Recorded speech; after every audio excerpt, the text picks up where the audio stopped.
colegas, ante todo, muy buenas tardes. Con la anuencia del señor director de esta sede, el doctor Robert Chávez Hurtado, vamos a continuar con nuestros cursos de capacitación que viene organizando la Comisión de Capacitación. En esta oportunidad va a hacer su ponencia la doctora Carmen Marisol Llavar Prieto. Ella es nuestra médico legista que trabaja para nuestra institución y el tema, colegas, es análisis e interpretación de la prueba de la pericia médica y certificado médico legal, para cuyo efecto le cedo el uso de la palabra a la doctora Marisol Llavar Prieto a efecto de que continúe con su ponencia. Muchas gracias, doctora Marisol. Buenas tardes, doctores. Buenas tardes, doctora Irma. Muchas gracias. Por favor, si es que podrían ayudarme para que pueda compartir unas diapositivas antes de iniciar. Sí, puede compartirlas, señor doctorita, está habilitado. Ok.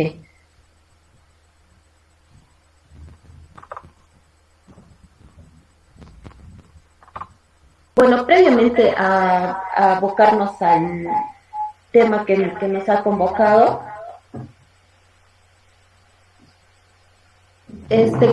quiero hacer una pequeña introducción de lo que corresponde a medicina forense, ¿no? Es importante tocar este aspecto en vista que contamos en la institución con este servicio y bueno, es necesario compartir una vez más cuál es la función que nosotros desempeñamos, ¿no? La medicina forense también es llamada medicina legal, jurisprudencia médica, medicina judicial, y específicamente es la rama de la medicina que aplica todos los conocimientos médicos y biológicos necesarios para que se puedan resolver los problemas que están relacionados netamente con el derecho, ¿no? Entonces podríamos decir que la medicina forense es una ciencia forense específicamente relacionado con la criminalística, ¿no? La medicina forense lo que va a hacer es aportar conocimientos científicos al derecho penal, al derecho civil, al derecho laboral, a todo lo que está involucrado con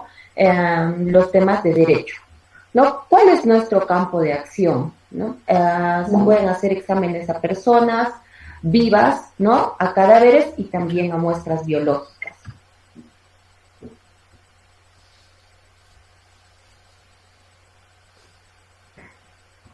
¿No? En todo caso es importante tener claro cuáles son las diferencias entre medicina legal y medicina forense, ¿no? La medicina forense no es asistencial como la medicina legal. En medicina legal lo que se hace es hacerse un requerimiento de una evaluación, va la persona a peritar, pasa una evaluación y en base a eso se emite una conclusión, ¿no es cierto? En medicina forense lo que hacemos es una parte diferente a lo que hace medicina legal, ¿no? Nosotros lo que hacemos es evaluar documentación que nos llega para poder emitir una conclusión respecto a los documentos que se nos hace llegar, ¿no? En cambio, en medicina legal, ¿qué hace? Se aplican las ciencias médicas y se hace una ilustración, se hace una descripción de lo que se está viendo en la persona evaluar en el momento del examen médico legal. La medicina forense específicamente es el conjunto de conocimientos utilizados para estudiar y determinar diversas condiciones biológicas del hombre considerado como un sujeto del derecho, ¿no? Lo que les decía hace unos minutos, nosotros específicamente en el área forense hacemos una parte específica de lo que es el peritaje de parte, ¿no? Entonces, de ahí que es necesario también conocer qué es el concepto de perito, qué es un perito, ¿no? Es aquella persona a quien se le atribuye capacidad y o conocimientos científicos, técnicos o prácticos que informa bajo juramento al juzgador sobre puntos litigiosos en cuanto se relaciona con su especialidad, saber o experiencia, ¿no? Entonces, nosotros los peritos lo que hacemos es realizar la documentación o realizar los peritajes en el cual se pueda informar con con una terminología bastante entendible para poder presentar las características de determinado certificado médico ante el juez y que de acuerdo a eso pues pueda valorar la tipología del delito, ¿no? Entonces el perito que hace posibilita al juez la correcta valoración de los hechos y circunstancias establecidas en el proceso penal, porque posee conocimientos en una rama del saber, ciencia o arte o técnica que el juez no posee, pero que el juez necesita para resolver correctamente el asunto pendiente, ¿no? Entonces, esa es nuestra función como peritos, ¿no? Esclarecer cierta terminología, explicar el contenido de los documentos e indicar por qué se ha llegado a determinada conclusión y en base a eso el juez podrá determinar cuál es el delito, ¿no? Ahora, a diferencia de ¿qué es la pericia? ¿No?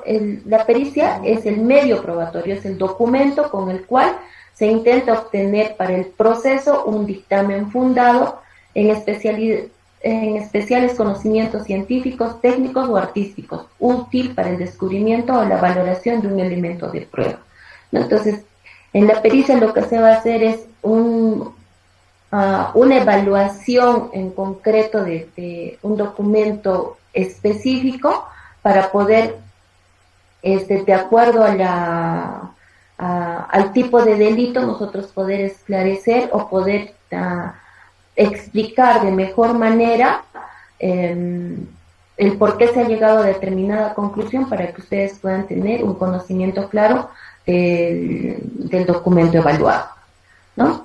El peritaje, específicamente el documento, ¿no? Está elaborado por un perito de acuerdo a su leal saber y entender, llegando a conclusiones concretas, ¿no? De manera objetiva e imparcial, donde se expone respuestas a los temas planteados en los puntos de pericia que le fueron solicitados.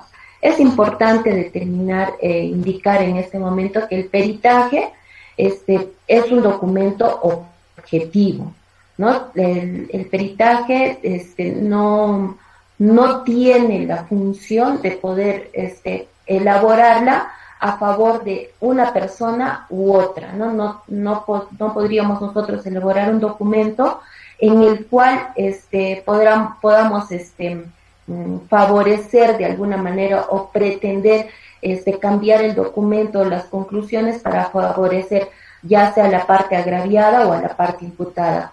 Este documento es específico, este documento es objetivo, ¿no? Se va a llegar a una conclusión de acuerdo a lo que se ha encontrado en el documento evaluado o en la persona evaluada, y en base a eso se va a emitir una conclusión. Y bueno, ya será potestad del defensor público ver si es que el documento que nosotros le estamos presentando le sirve como su estrategia de defensa o no. Sin embargo, el objetivo de este documento también es ampliar conocimientos y esclarecer de mejor manera por qué se llegaron a determinadas conclusiones, ¿no? ¿Cuáles son las características que debe cumplir un informe pericial? ¿No? ¿Qué es lo que este documento, el informe pericial, es un instrumento de comunicación entre la medicina y el derecho, ¿no? Por la terminología médica nosotros lo que hacemos es buscar el lenguaje más sencillo, un lenguaje más entendible y tratamos de demostrar y tratamos de explicar al profesional del derecho para que pueda entender el por qué se ha llegado a una conclusión, ¿no?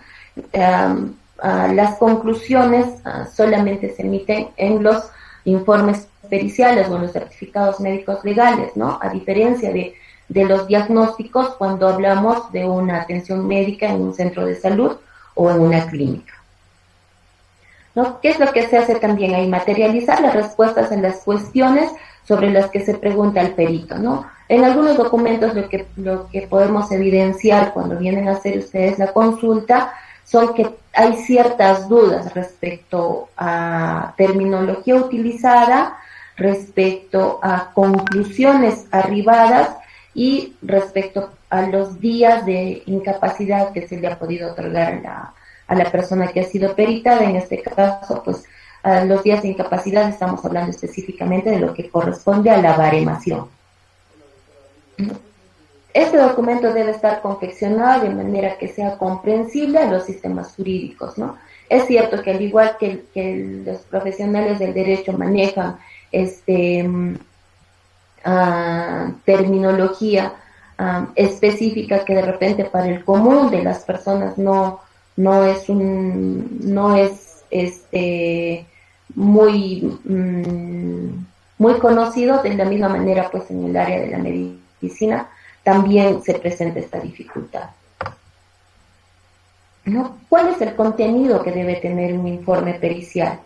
¿No? El informe pericial debe contener específicamente y se debe tomar en cuenta antes de evaluar algún documento, ya sea certificado médico legal o informe pericial, los datos generales del perito, ¿no? Debe consignarse también ahí el domicilio laboral, el documento de identidad y sobre todo el número de registro profesional en caso de, en nuestro caso del colegio médico, ¿no? Porque el médico que vaya a emitir un informe pericial o un certificado médico legal tiene que estar habilitado por el colegio médico y no tener ningún antecedente de algún problema o denuncia, ¿no?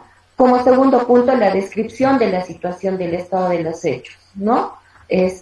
¿Por qué se está realizando el peritaje, ¿no? En el caso, por ejemplo, de violencia familiar, será una evaluación de lesiones por violencia familiar. En el caso de violación, será un examen de integridad sexual o contra la libertad sexual, ¿no? En caso de agresión física, será una evaluación de lesiones y así, de acuerdo a la necesidad, ¿no? En este documento lo que se debe hacer también es exponer de forma detallada lo que se ha aprobado en relación al encargo. ¿Qué quiere decir? Hay una parte en el documento que lo vamos a ver más adelante que corresponde a la data, ¿no? Que es la parte subjetiva del documento y que se tiene que ver si es que tiene relación con lo que se está encontrando al momento de la evaluación, ¿no? Debe haber una motivación o fundamento del examen técnico, ¿no? Tiene que haber una motivación en el cual se tenga que especificar el por qué se está requiriendo este documento y quién lo está solicitando, ¿no? Es necesario también indicar en este documento qué criterios de evaluación se han utilizado, ¿no? Ya sean científicos, técnicos, médicos, guías, protocolos, que sí. Tiene que estar consignado acá para que eso sirva como un medio de prueba de todo el análisis que se ha realizado para emitir una conclusión, ¿no? Entonces, por último, se emiten las conclusiones, que es ya la parte final del documento, en el cual, de acuerdo a la evaluación de los documentos o de la evaluación de la persona, se llega a una conclusión definitiva de acuerdo al requerimiento, ¿no? Y obviamente tiene que ir la fecha, el sello y la firma, ¿no? ¿Cuáles son las cualidades que el perito debe tener para realizar la función médico-forense? Primero, conocimientos de la medicina en general, ¿no? Conocimientos también en medicina forense, que es una rama de la medicina general, ¿no? El perito tiene que ser objetivo, tiene que ser reflexivo y sobre todo tener mucho sentido común antes de emitir una conclusión, ¿no? Lo más importante, que debe ser imparcial, no debe variar la objetividad del documento con el afán de favorecer a una parte u otra. Su documento tiene que ser objetivo y tiene que cumplir esa función al momento del juicio, ¿no? Tiene que ser veraz, ¿no? El médico forense o el médico legista no puede emitir juicios de valor, ¿no? El médico tiene que emitir una conclusión de acuerdo a lo que ha encontrado, pero jamás debe dar una opinión personal respecto a determinado caso, ¿no? Tampoco puede dejarse llevar por intuiciones sin comprobación científica, ¿no? No puede suponer ciertas cosas, ¿no? Por más de que tuviera ciertos indicios de determinada conclusión, si es que no hay un respaldo científico para que pueda llegar a esa conclusión, pues no podría ser considerado como para poner en el documento, ¿no? Debe ser en el contenido del documento muy ilustrativo, ¿no? Ante los magistrados, ante los jueces, ante los fiscales y los abogados, en este caso los defensores, ¿no? Las conclusiones deben ser claras y precisas respecto a lo que se ha encontrado, a los hallazgos que se hayan encontrado y a las descripciones que se hayan podido evidenciar al momento de la evaluación de documentos o de las personas a evaluar, ¿no? ¿Qué debemos hacer también? Cumplir con las normas para elaboración de los informes periciales, ¿no? Sobre todo en aquellas evaluaciones que se requieren respecto a negligencias médicas, ¿no? Entonces sí se debe evidenciar o se debe poner como parte de la evaluación los protocolos de atención para poder determinar si es que se cumplieron con estos o no al momento de emitir determinada conclusión, ¿no? Y bueno, pues a tener un absoluto respeto a los principios éticos y deontológicos médicos y jurídicos, ¿no? Bueno, acá les presentamos un certificado médico legal, ¿no? Que es lo que el documento que nos lleva esta tarde a esta reunión, ¿no? Lo primero que quisiera que evaluemos todos es el contenido de este documento, ¿no?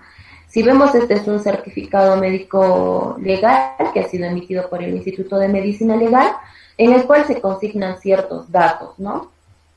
Por ejemplo, en la parte superior vemos que está la fecha y la hora.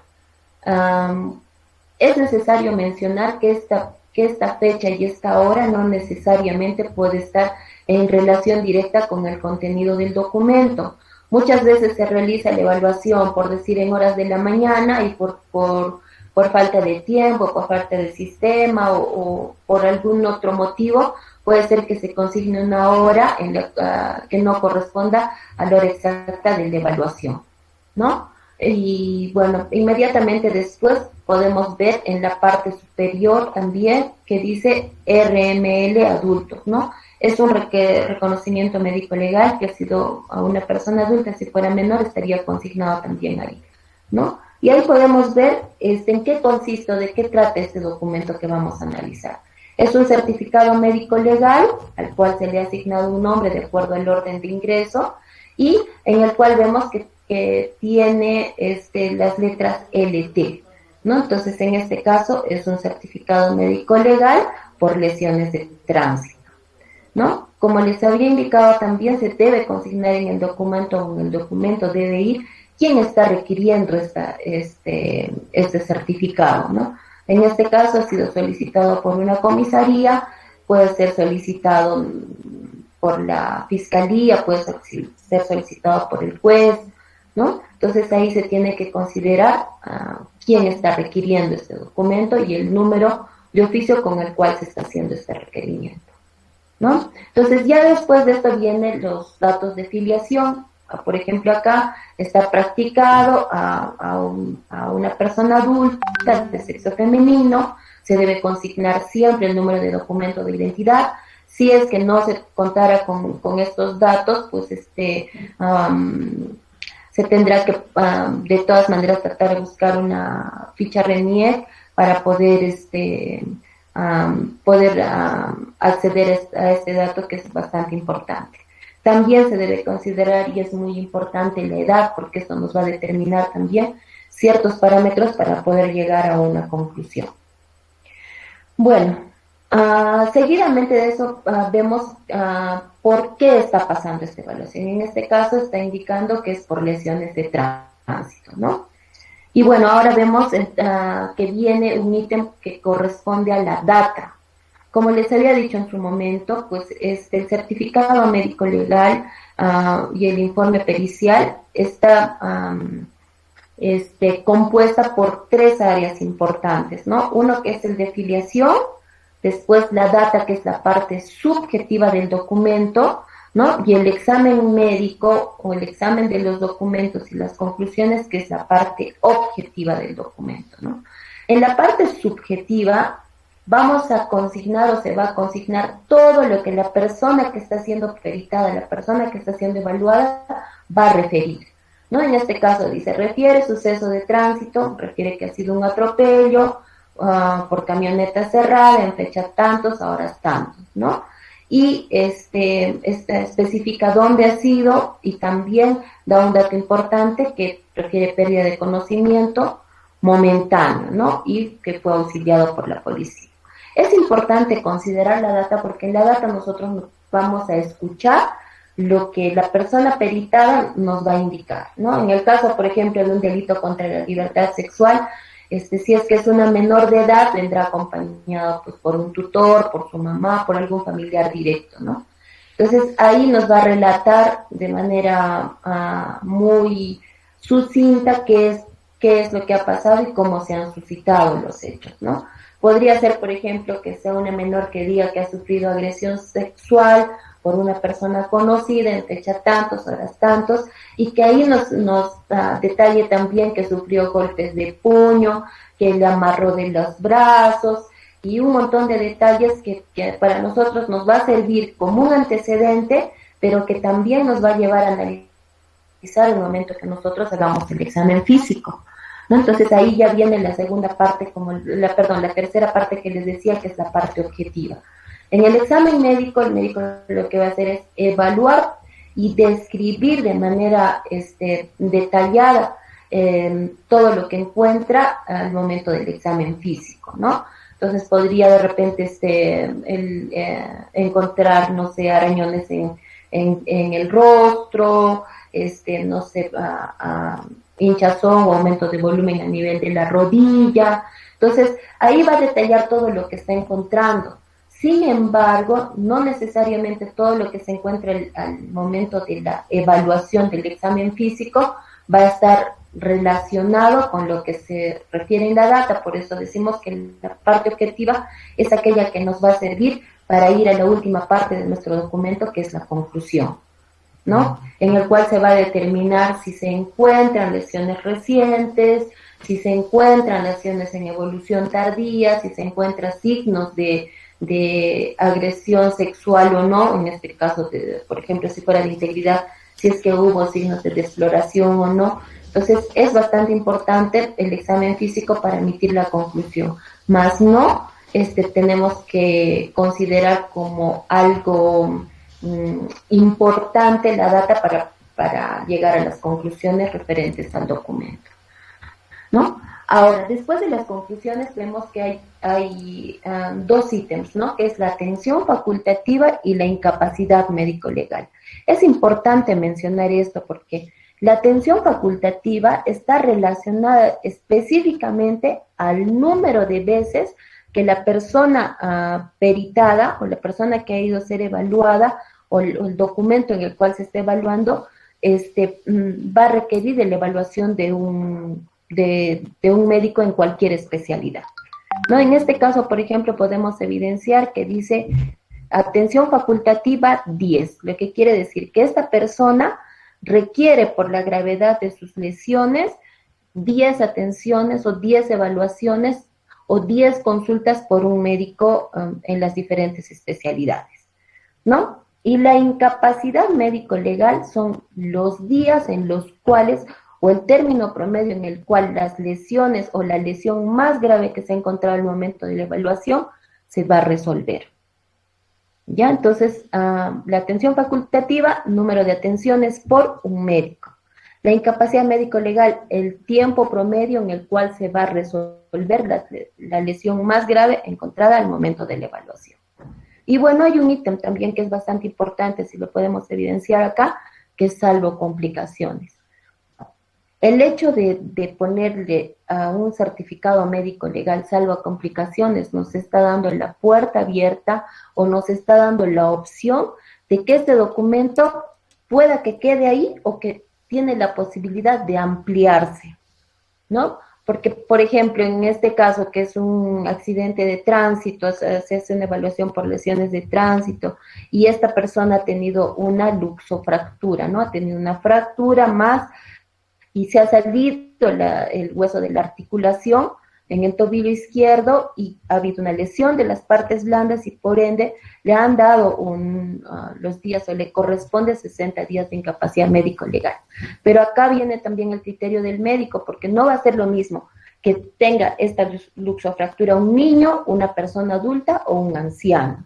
Probablemente en el niño y el adulto esto se resuelva en este tiempo que se está tomando como promedio, que sería 60 días, ¿no? Pero si fuera una persona adulta mayor, este criterio ya va a cambiar, ¿no? Por la edad, por el estado de nutrición, por la falta de movilidad, y por varios otros factores. En un adulto, pues las lesiones tienden a demorar un poco más para poder resolverse.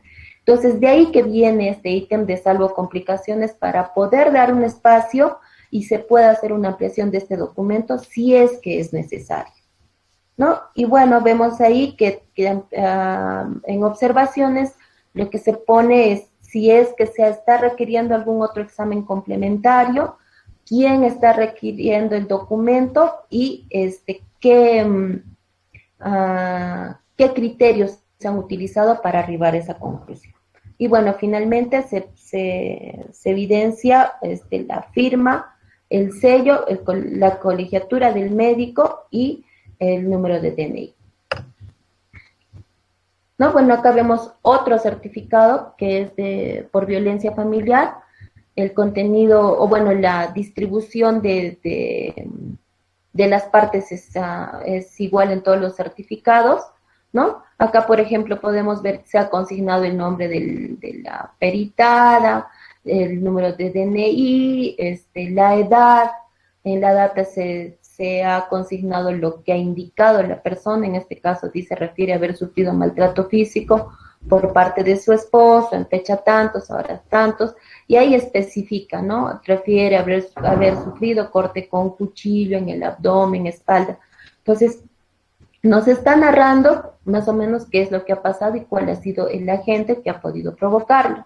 Pero lo que nos va a ayudar a comprender y nos va a ayudar a emitir una conclusión específicamente, pues va a ser el examen físico, ¿no? Entonces acá, por ejemplo, estamos viendo que indica que hay una herida contusa suturada, ¿no?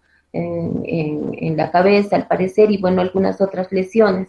De acuerdo al tipo y las características de las lesiones, en las conclusiones se podrá determinar, ¿no? Si tiene lesiones, como les dije, recientes. Cuando hablamos de recientes, cuando desde el día que se han suscitado los hechos han transcurrido 10 días.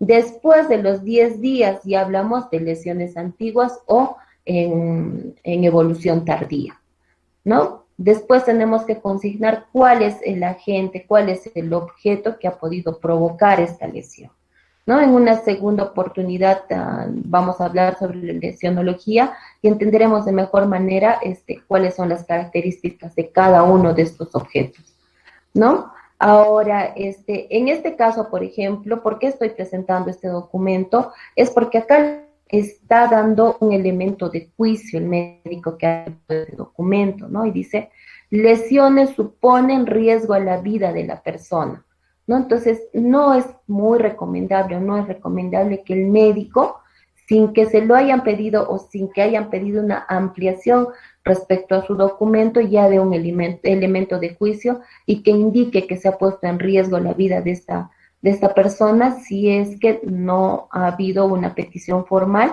para que dé una opinión respecto a ello y que en el certificado médico no corresponde darlo, ¿no? Entonces, bueno, vemos ahí que le ha dado los días de incapacidad, ¿no? La atención facultativa, los días de incapacidad médico-legal, y le ha consignado que podría haber alguna complicación y por eso, pues, consigna este ítem en el certificado médico-legal, ¿no? Entonces, ahora que hemos ya visto las partes de los certificados o del certificado médico-legal, entonces es importante hablar también sobre las clases de peritos, ¿no? Podemos mencionar de inicio al perito de oficio, ¿no? Cuando el juez o fiscal considera que se requiere de conocimientos especiales en alguna profesión, arte u oficio. Puede ser económico, contable, financiero, tributario, de salud y muchos otros, ¿no? Los que son requeridos para acudir en auxilio de la justicia para dilucidar hechos que son controvertidos, ¿no? Para aclarar ciertas cosas o ciertas dudas dependiendo de la área o de la especialidad de cada profesional, ¿no? ¿Qué es un perito de parte? El perito de parte es contratado por alguna de las partes en conflicto, ¿no? Demandante o demandado, cuyo objetivo es presentar su punto de vista especializado, puede ser de cualquier carrera profesional, ¿no? Pero con mucha experiencia en algún tema que genera conflicto en las partes, que puede ser en la parte administrativa, contador, económico en este caso, y en el caso nuestro como médico forense, psicólogo, ¿no? Psiquiatra, antropología, ¿no? Perito dirimente. Estos pueden ser requeridos en auxilio del Poder Judicial a fin de brindar opinión especializada cuando exista evidente discrepancia entre el informe emitido de un perito de parte y el dictamen pericial emitido por el perito de oficio. El juez designa un perito dirimente de la nómina que figura oficialmente en la Corte. El perito dirimente específicamente o se convoca al perito dirimente en los casos de que, por ejemplo, medicina legal haya presentado un certificado médico legal, el cual haya sido observado o discutido o que no haya concordado con otro perito que haya hecho la evaluación, en este caso el perito de parte.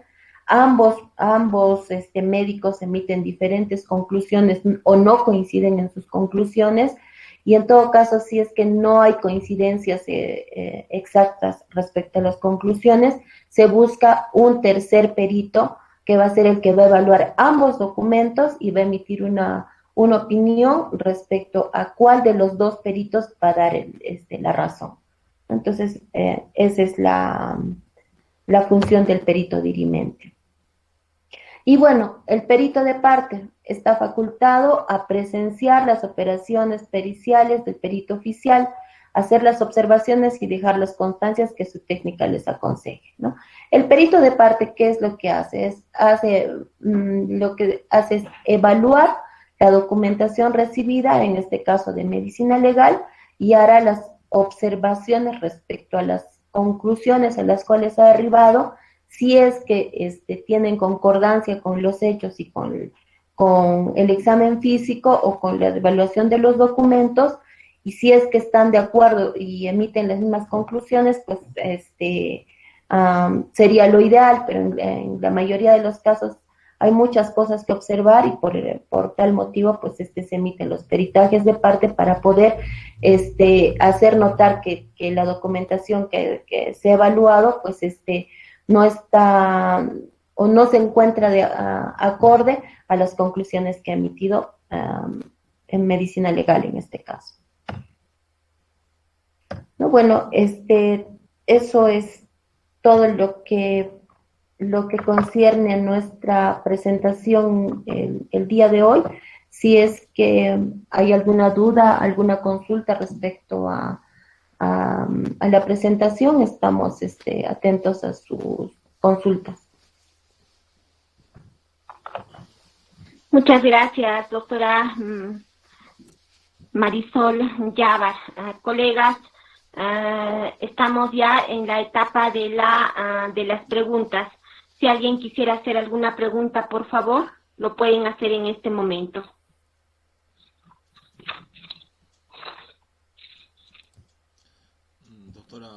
Doctora, buenas tardes. Le saluda César Mosqueira. Buenas tardes, doctor. Doctora, en primer lugar quisiera agradecer por su ponencia, felicitarla, porque bueno, es muy importante abordar este tema en vista de que está relacionado a nuestro quehacer como defensores públicos.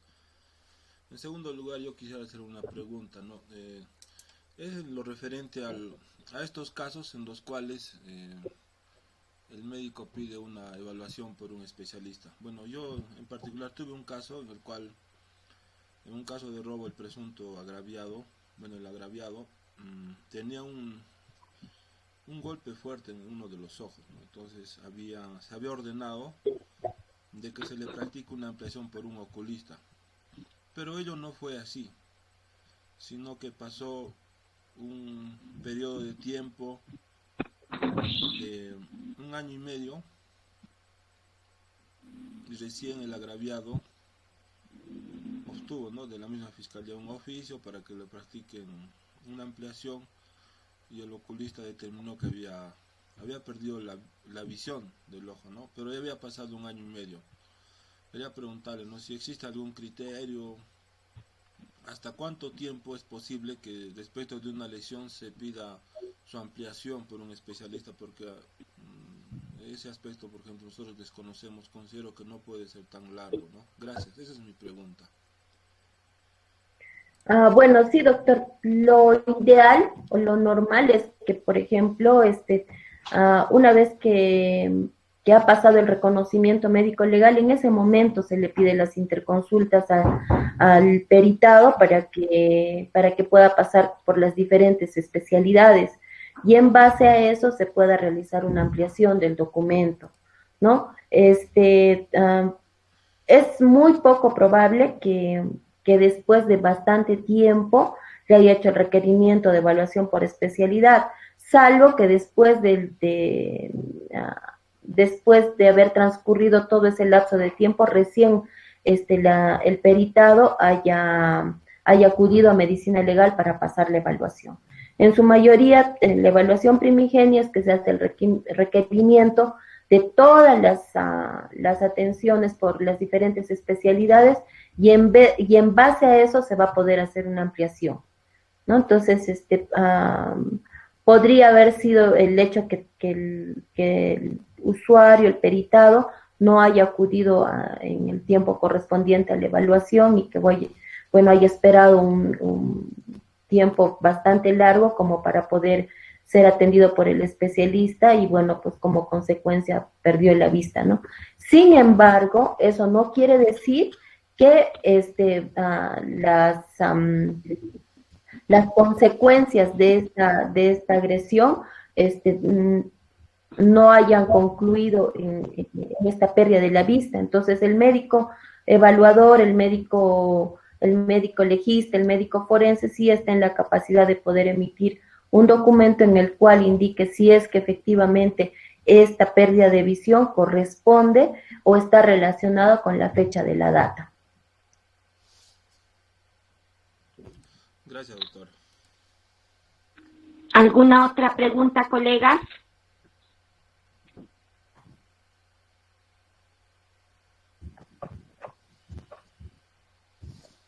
Doctora Marisol, buenas tardes. Quería hacerle una consulta. Se ha convertido más o menos en una práctica muy común que la perito que ha realizado el certificado médico generalmente no es la que sustenta esta pericia en el juicio oral, ¿no? Ya sea porque ya ha dejado de trabajar en la división médico-legal, y lo que usualmente se hace es solicitar que otro perito de la DML concurra a la audiencia de juicio oral. ¿Usted cree o podría cuestionarse esta práctica, considerando que el perito que está exponiendo en realidad no lo ha realizado, ¿no? Bueno, sí, lo que pasa es que, como usted mismo lo ha dicho, no hay muchos médicos que dejan de trabajar en el Instituto de Medicina Legal, y por ese motivo, pues, no pueden acudir al juicio, ¿no? Entonces, lo que se hace, o debería hacer, es que se haga una evaluación del documento que se ha emitido, o del documento primigenio, y el médico que va a acudir al juicio tiene que hacer un informe pericial, un certificado médico de post facto, de opinión respecto a la pericia, ¿no? E indicar que está evaluando este documento, y si es que está de acuerdo a las conclusiones con las que ha arribado el médico que realizó la evaluación primigenia. Solamente puede opinar al respecto, mas no podría, por ejemplo, en el juicio, dar mayores detalles o emitir alguna opinión si es que no ha hecho la evaluación directa a la persona peritada, ¿no? Entonces, eso hay que tomar en cuenta. Debe haber un documento previo de post facto en el cual solamente el médico puede opinar si es que está de acuerdo con las conclusiones a las que ha arribado de acuerdo a la evaluación del documento, mas no podría dar mayores detalles respecto de las lesiones o de lo que se ha encontrado al momento de la evaluación, porque no es quien ha realizado la evaluación directa. En el caso en caso que se presentara esto, pues sí, habría que hacer la observación y podríamos hacer un peritaje al respecto.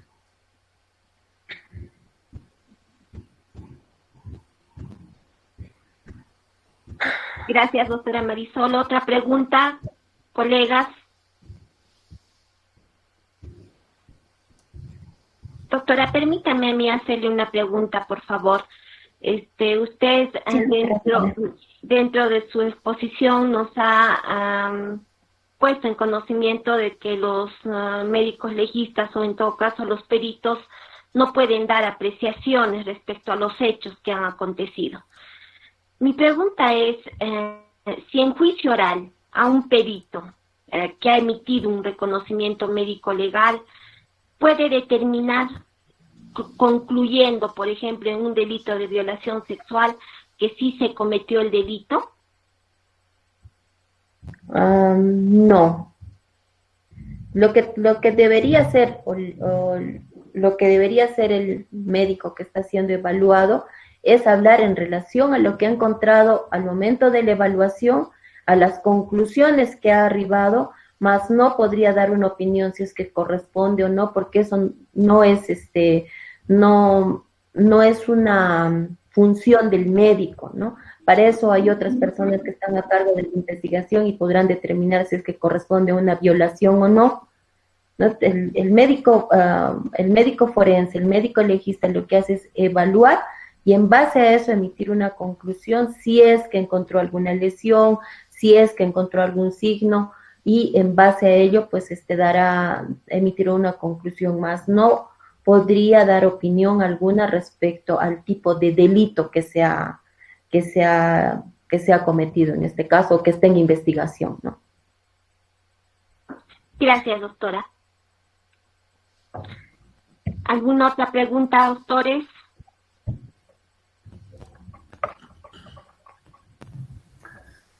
Doctora Irma, si me permite, para poder hacer una pregunta.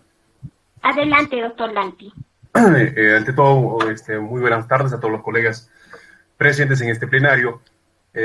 Doctora Carmen Marisol, felicitaciones por su exposición previamente. Para hacerle una pregunta, en el sentido de que se ha llegado a la conclusión, o antes de las conclusiones donde se emite un descanso de incapacidad médico, es de 50 días, ¿no? Como ha señalado, y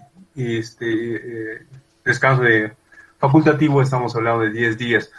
¿Se puede sumarse estos dos tiempos que se ha prescrito en dicho certificado médico? ¿Y cuál sería de las razones, ¿no?, por la cual no debería sumarse en todo caso? Y bueno, otra pregunta más, si estos días de descanso, o mejor dicho, estos días de atención que tiene en este caso la víctima, la parte agraviada, en esos días de atención puede prescribirse más días de descanso todavía y de este modo aumentar el tiempo promedio de descanso primigeniamente. Esa, doctora. Ya. Sí, doctor.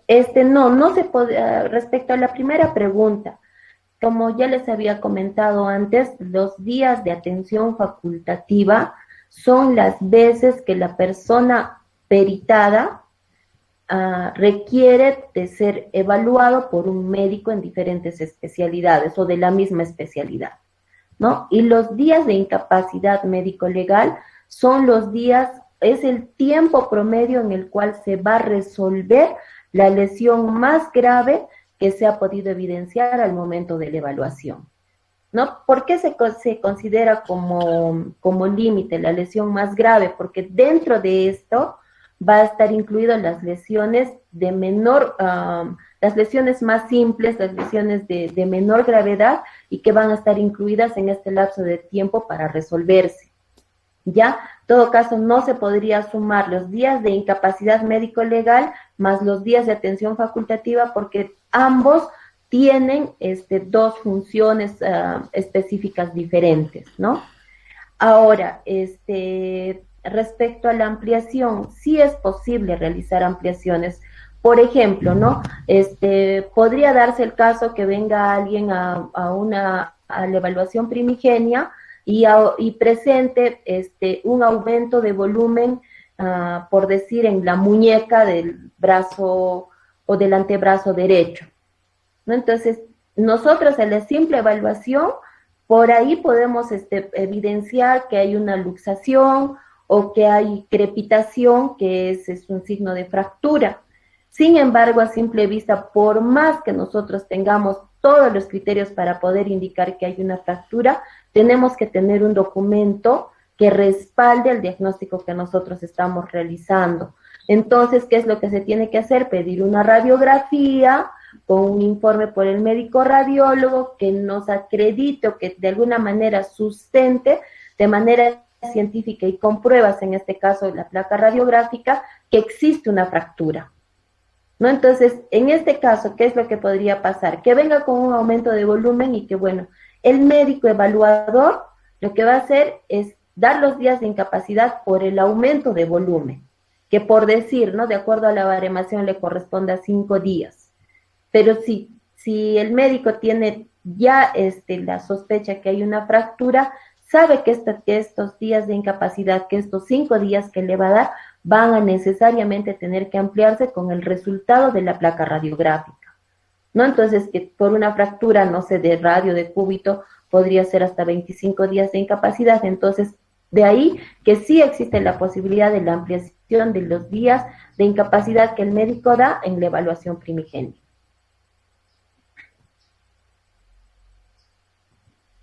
Gracias, doctor Lanti, por su pregunta. ¿Alguna otra pregunta, colega? A usted, doctora, muchas gracias. Gracias, doctor.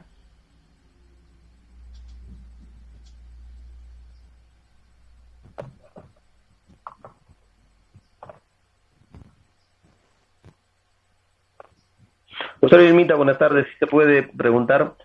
Pregunte, doctor Jorge. Adelante. Buenas tardes, colegas. Buenas tardes, doctora Marisol.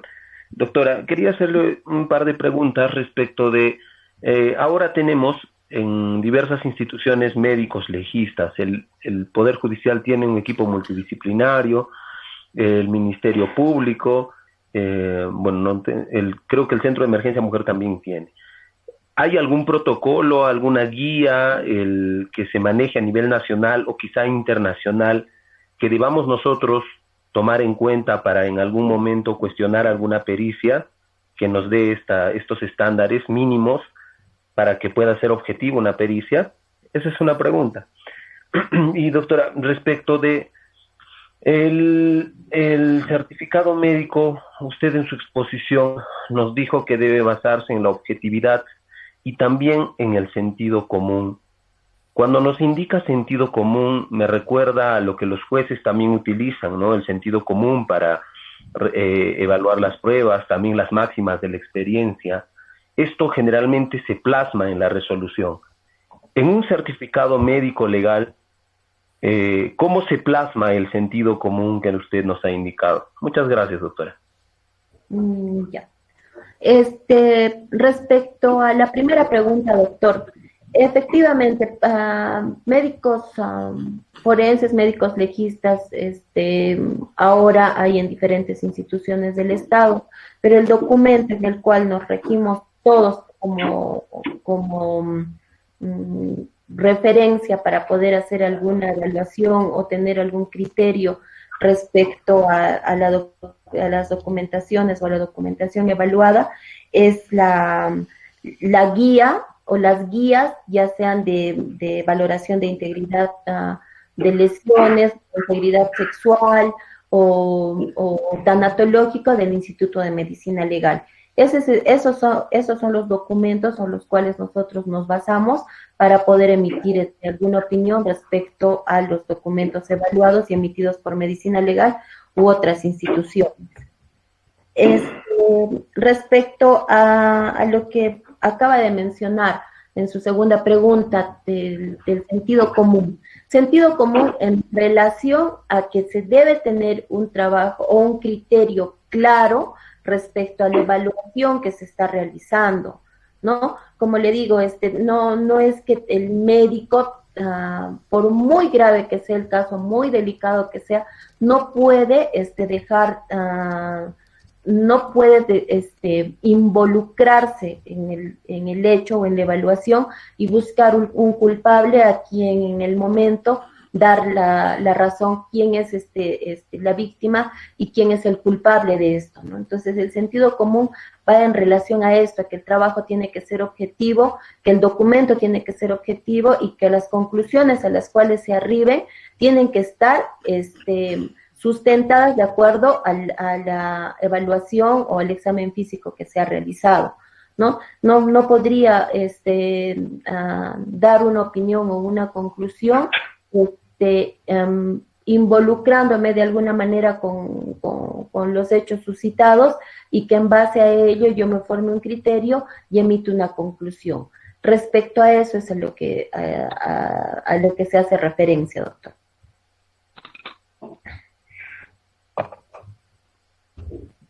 Gracias, doctor Jorge. ¿Alguna otra pregunta, colegas? Sí, doctora, con su permiso, Dante Puma de Sicuani. Adelante, doctor. Doctora Marisol, quisiera hacerle una consulta. ¿Existe algún procedimiento para tomar en cuenta un certificado médico emitido por un particular para concluir qué días de incapacidad médico-legal debe otorgarse? Bueno, más o menos les hablaba en el momento de la exposición y les comentaba que hay dos documentos específicos que hacen la diferencia entre los documentos forenses y los documentos clínicos, ¿no? En este caso, los informes que son emitidos por los hospitales y las clínicas o las consultas privadas están relacionadas específicamente a la historia clínica y a los diagnósticos que se arriban por la sintomatología que ha presentado el paciente, ¿no? Por ejemplo, en la historia clínica pues se coincide solamente, creo, en ambos documentos, tanto en el certificado médico como en la historia clínica, en los datos de filiación. El contenido del documento es completamente diferente porque en la historia clínica se hace una secuencia, una descripción, una secuencia de qué es lo que se encontró al momento del ingreso del paciente, cuál es su evolución en cuanto a los días de atención y en qué condiciones fue dado de alta después de la recuperación.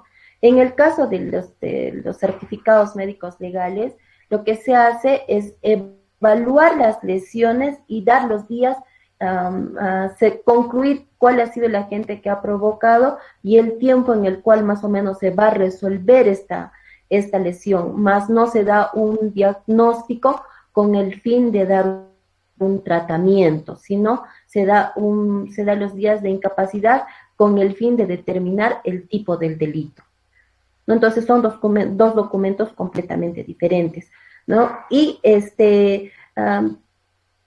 a razón de esto es que se hacen las evaluaciones de los informes médicos y los certificados médicos que emiten los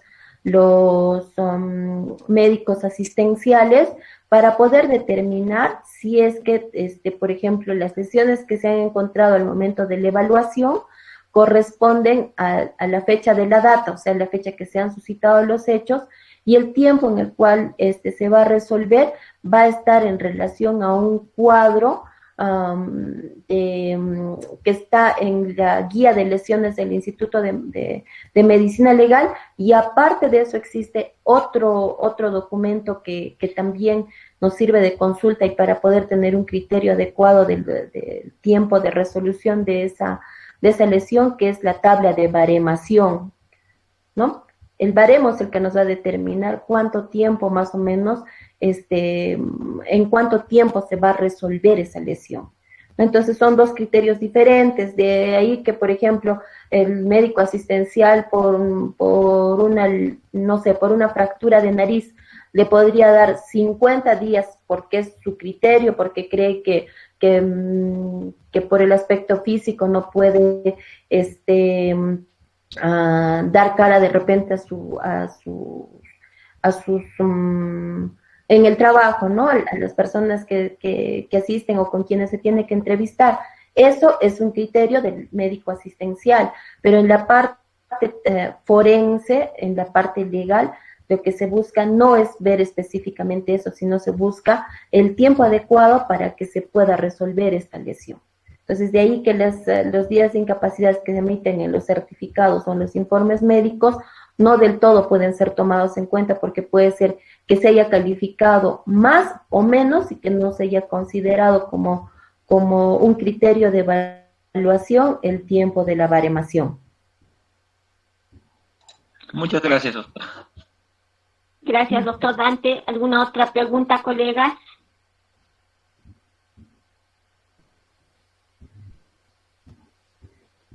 Doctora, yo le tengo otra pregunta más con su venia, por favor.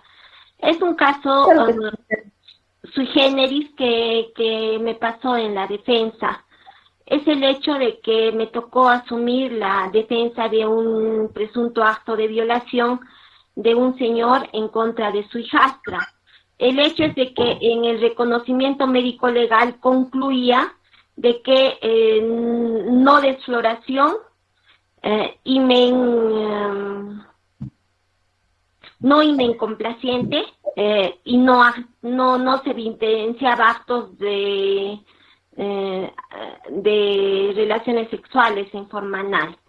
Sin embargo, doctora, la menor tenía 15 años de edad, estaba embarazada, tenía un himen anular y se le estaba procesando al imputado como violación sexual. En este caso, el imputado me indicó de que era quechohablante y me indicó de que no podía hablar conmigo respecto de lo que había sucedido, porque yo era mujer y quería que su abogado sea un varón, en mérito a lo cual se hizo el cambio de abogado. Entonces, si yo veo un reconocimiento médico legal en donde me dice himen anular, no actos de desfloración, no se evidencia actos de contra natura, ¿considera usted que podría haber una violación con estas conclusiones? Bueno, la forma del himen no es determinante para poder indicar de que podría ser un himen elástico, un himen dilatable, ¿no? Porque si me dice usted que es un himen anular, nos está dando solamente la forma del himen, porque hay varias formas, ¿no? Que podría ser un anular, que es circular, que puede ser semilunar, que es en media luna, podría ser bilabiado, ¿no? Entonces, la forma no va a ser determinante. Lo que va a ser determinante es, primero, la elasticidad de la membrana himenial y el tamaño del orificio himenial. Cuando el orificio himenial, o sea, la parte libre de la membrana himenial, la parte que no tiene tejido, tiene una dimensión mayor a 2.5 centímetros de diámetro, entonces estamos hablando o estamos frente a un himen complaciente, y no necesariamente en este tipo de himens que son elásticos, se podría haber presentado algún tipo de lesión a nivel de la membrana himenial que nos pueda determinar que existe un signo de desgarro o de desfloración, y que podría haber sido el caso, ¿no? Que haya sido un himen complaciente y que por este motivo no se ve signos de lesiones. Sin embargo, esto no quita pues el delito, ¿no? Porque si ya de por medio está habiendo un embarazo, entonces sí ha tenido que haber pues como se llama, un acto sexual en la menor, ¿no? Ha tenido que ver algún tipo de contacto ya sea con el imputado o con otra persona, pero de hecho que ya estaba viendo un producto de la concepción, ¿no? Gracias, doctora. ¿Alguna otra pregunta, doctores?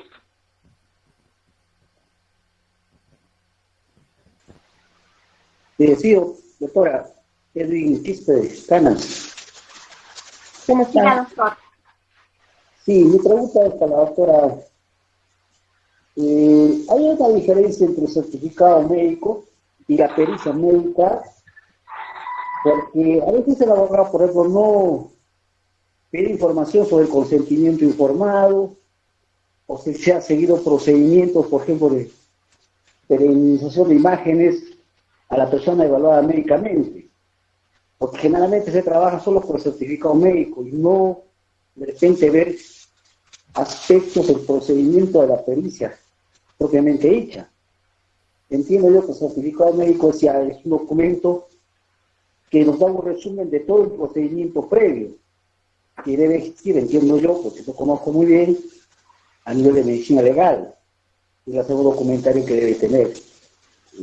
Lo otro, doctora, de los juicios que he tenido, por ejemplo, sobre lesiones, yo no cuestiono, por ejemplo, el tema de la lesión o de los daños físicos que pudiese tener, pero cuando estoy en el procedimiento de examinar al médico y esa parte donde dice objeto causante, ¿no? Objeto contundente.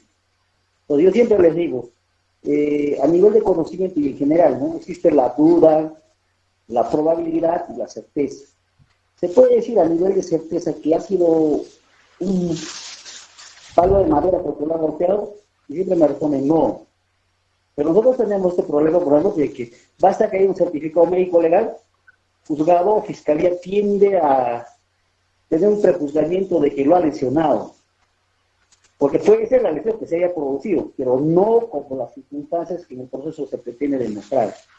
Por ejemplo, han podido golpearse, y que se están golpeando, se empujan y uno se cae. Pero en el caso, se nos presenta como si hubiera ido, de gente lo hubiese atacado con un objeto contundente, un palo, digamos, y el mismo denunciado dice que no ha sido así. Tengo casos incluso, doctora, de que incluso quieren reconocer, pero como el proceso está armado, hemos hecho de una forma diferente, se hace complicado porque el certificado médico legal de alguna manera dice no lo ha lesionado, pero eso no está destinado a orientado para acreditar justamente cómo le han dañado, sino el daño. Y eso lo pretendo intentar a juzgar, pero juzgado nunca generalmente me acepta este criterio, ¿no? Incluso motiva de que el médico legista dijo que podría ser, puede ser. Porque yo siempre pregunté, y digo, ¿no? Usted me puede decir a nivel de certeza de que ese objeto es el que no, y me indica que no, es una posibilidad. Podría ser, podría ser una creencia, también podría ser. Solamente eso, doctor. Ya. Sí, doctor. Efectivamente, usted me dice cuál es la diferencia respecto al certificado médico legal, el informe pericial. En realidad, el contenido de los documentos es el mismo, sino es la denominación que se ha dado en las diferentes instituciones para poder referirse a un mismo documento. Entonces, el contenido es el mismo del certificado médico legal o informe pericial u otro que de repente esté relacionado con esto. Ahora, respecto a la segunda pregunta que usted hace del tipo de agente al momento de hacer las evaluaciones, no, sí, efectivamente, dentro de las conclusiones, no solamente se debe determinar si es que se ha podido evidenciar lesiones ya sean recientes o no, sino cuál ha sido el agente, ¿no? Y en esto de poder determinar el tipo de agente, pues cuando hablamos de agente contundente, nos referimos a una gama de objetos, ¿no? Que todo aquello que tenga peso y masa y que tenga la posibilidad o que cumpla la función de poder provocar alguna lesión en nuestro cuerpo, pues se hace referencia a un agente contundente, ¿no?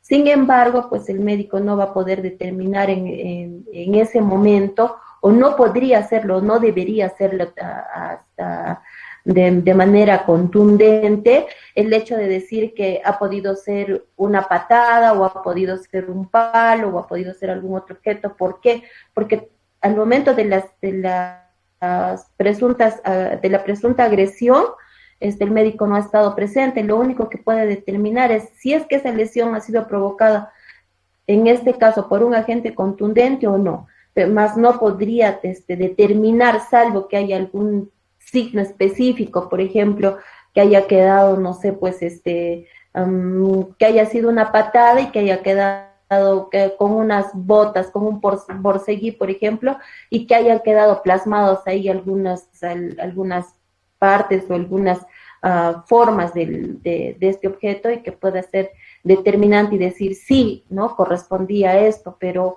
a ciencia cierta yo creo que nadie podría indicar si corresponde o no específicamente a un objeto, si es que no lo ha visto o si es que no ha dejado una característica específica que nos haga deducir que sí corresponde esta lesión a ese tipo de agente en específico. Más adelante vamos a hacer las coordinaciones con la doctora Irma, con el doctor César, para hablar específicamente de lo que corresponde a lesiones simples, a lesiones complejas y a delitos contra la libertad sexual. Debemos tener conceptos claros respecto a esto, ¿no? Es muy importante para que ustedes puedan hacer la diferencia de los diferentes tipos de lesiones y las características de estos, para que los certificados que puedan obtener en su momento puedan ser entendidos de mejor manera.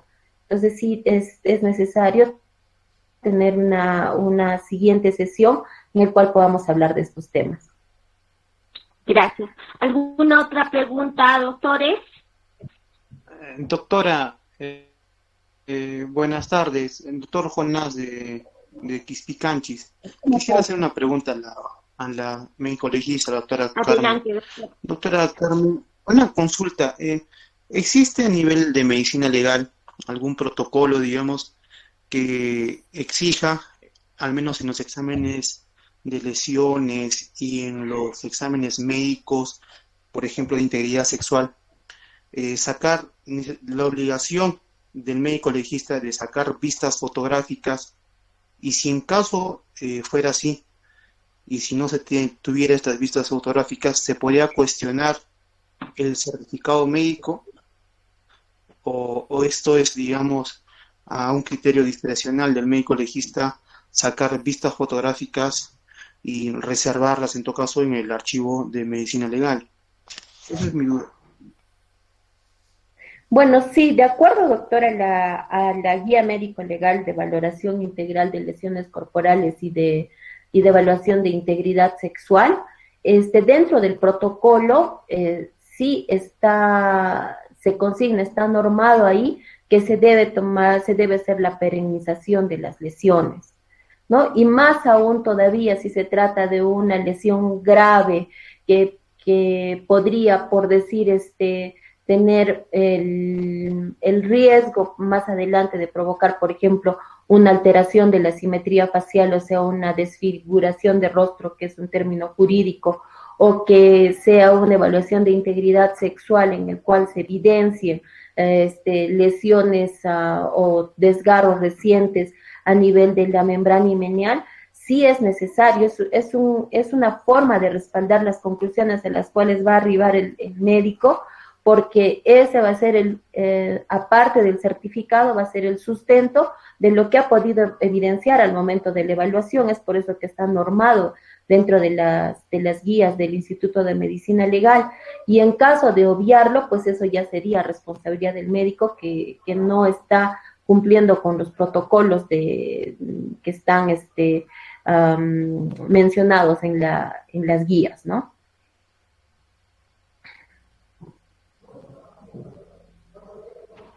Gracias. Doctora, buenas tardes, Eva Cuba. Adelante, doctora Eva Cuba. ¿Qué tal? En mayoría tenemos casos, por ejemplo, en delitos de violación sexual, donde el médico legista es un médico general. ¿En qué forma podríamos nosotros rebatir cuando no es especialista en ginecología al momento de hacer las preguntas en un juicio oral? ¿Cuál es su recomendación? Bueno, para hacer una evaluación de integridad sexual no necesariamente tiene que ser un especialista en ginecología. Existen sí algunos ginecólogos forenses, pero que no necesariamente este sea una especialidad relacionada con el tema médico legal, ¿no? Los médicos generales están capacitados y por ende están en la posibilidad de poder realizar estas evaluaciones y emitir las conclusiones correspondientes de acuerdo a las capacidades y a las capacitaciones que correspondan en esta área. No necesariamente tiene que ser un ginecólogo el que evalúe. El ginecólogo evalúa otras patologías que están relacionadas con el sistema reproductor femenino y que no necesariamente estén relacionados con el delito.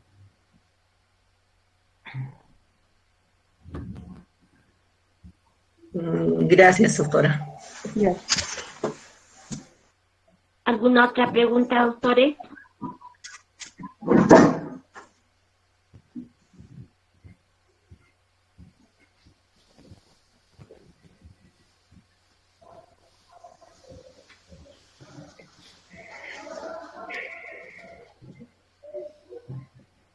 ¿Alguna pregunta más, doctores?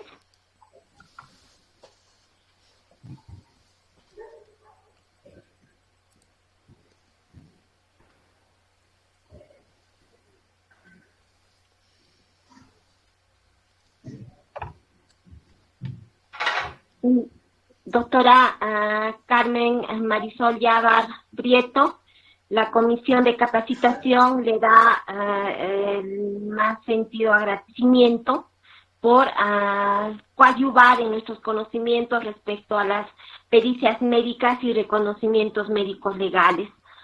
También la felicitamos por su brillante exposición y también por apoyarnos en en la finalidad que ha tomado la Comisión de Capacitación, el de enervar los conocimientos de cada uno de nuestros abogados, del cual somos integrantes de la defensa pública, a efecto de realizar una mejor defensa. También le agradecemos a usted por estar predispuesta para realizar otras charlas de capacitación, como por ejemplo nos ha indicado el de la lesionología forense. Muchas gracias, doctora Carmen Marisol Yabar Prieto, y a nombre de la Comisión de Capacitación y a nombre de cada uno de los defensores que han asistido a esta charla, felicitarla y le quedamos totalmente agradecida por su brillante exposición, vuelvo a reivindicar, y estamos nosotros en deuda a efecto de hacerle llegar el reconocimiento correspondiente. Muchas gracias, doctora Marisol. Si algo más tuviera que decir, tiene el uso de la palabra. Gracias a todos ustedes por el tiempo que se han dado para poder permanecer en esta capacitación, en esta charla, y bueno, con el compromiso de seguir dando algunos otros temas relacionados con el área forense y que estoy segura les va a ayudar mucho en el desempeño de la defensa y bueno, pues nada, muchas gracias por su atención y hasta una próxima oportunidad. Gracias, doctora Marisol.